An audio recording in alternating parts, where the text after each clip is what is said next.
Hey guys, it's Awkward Potato here. I'm so excited to get to do another couple of book reviews in this round of editing. God bless. Anyway, my cat's being weird. Anyway. Okay, so the first one that we're going to do is The President's Daughter by Kimberly Brubaker Bradley. Try saying that 5 times fast. It's this one right here. It involves my favorite president, Teddy Roosevelt. And it's told from the perspective of his youngest daughter, Ethel. It begins right after President McKinley was shot, and the family moves all the way to what was then called the Executive Mansion, which was later renamed by Theodore Roosevelt as the White House, which it's known by today, if I could get through a sentence. So, once the family of roughly 8, plus Miss Young, their tutor, who was a fictional character made up specifically for this book, and their cooks and, like, servants and stuff, you know, they all move to the White House once they get all settled in. That following Monday, Kermit, Ted, and Ethel are all sent to separate boarding schools, just so that there's, you know, a better opportunity for them to learn, less opportunity for them to get in trouble, I feel like was a part of it, just a little bit. And Ethel needs book therapy, or as I call book therapy, to feel better about it, because she absolutely hates that she has to go. She wants to stay home and be tutored by Miss Young like she has been her whole life. I mean, she doesn't get to. But, you know, book therapy helps. Buying a book that you really want, that you really love, helps. And it helps her. And it's lovely. So Alice, the oldest Roosevelt child, she was a hell child.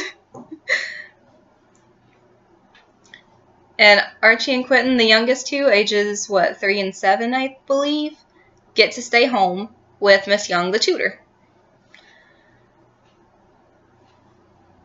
One thing that happens that is controversial for the time and, like, keeps you in the time period that this is in, aside from there being, like, you know, cellular devices, etc., is when the President Roosevelt... Hi, cat. Is when the President Roosevelt has lunch with Booker T. Washington, who is a scholarly black man. That raises a lot of eyebrows. Just because it wasn't desegregated yet. It was in the 1920s? 1910s? In that range? Yeah, anyway, it was the 1910s, 1920s, and that was just really not done at the time. And much of the book's accounts of the family were very accurate. The characterizations of Theodore and Alice specifically, that, like, I know from past biographies, yeah, their personalities were very spot on, including how mischievous Quentin and Archie were, and how, we'll call it free-spirited, Alice was.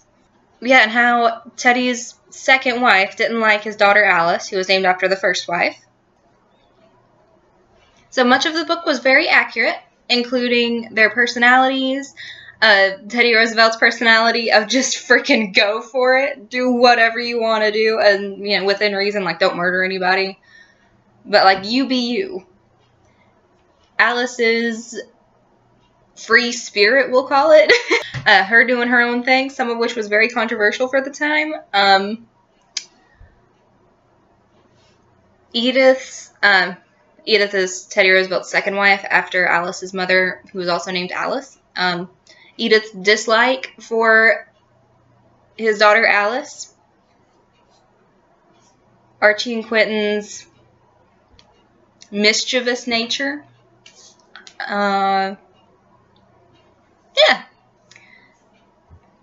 Alice and Ethel were basically the only two siblings that didn't fight all out.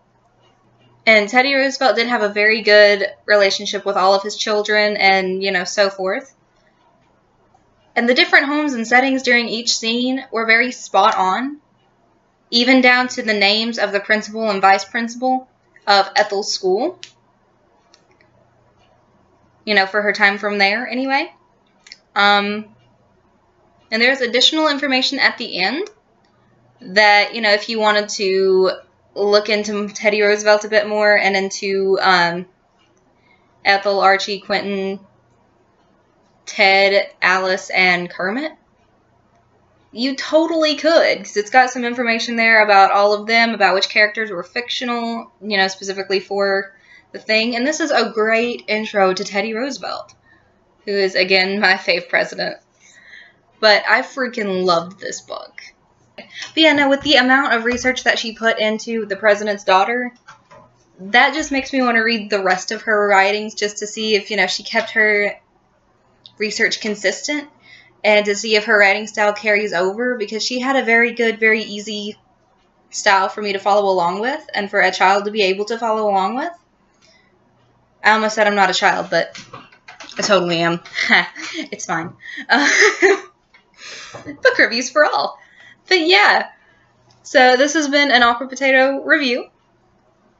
Thanks for watching. Tune in next time.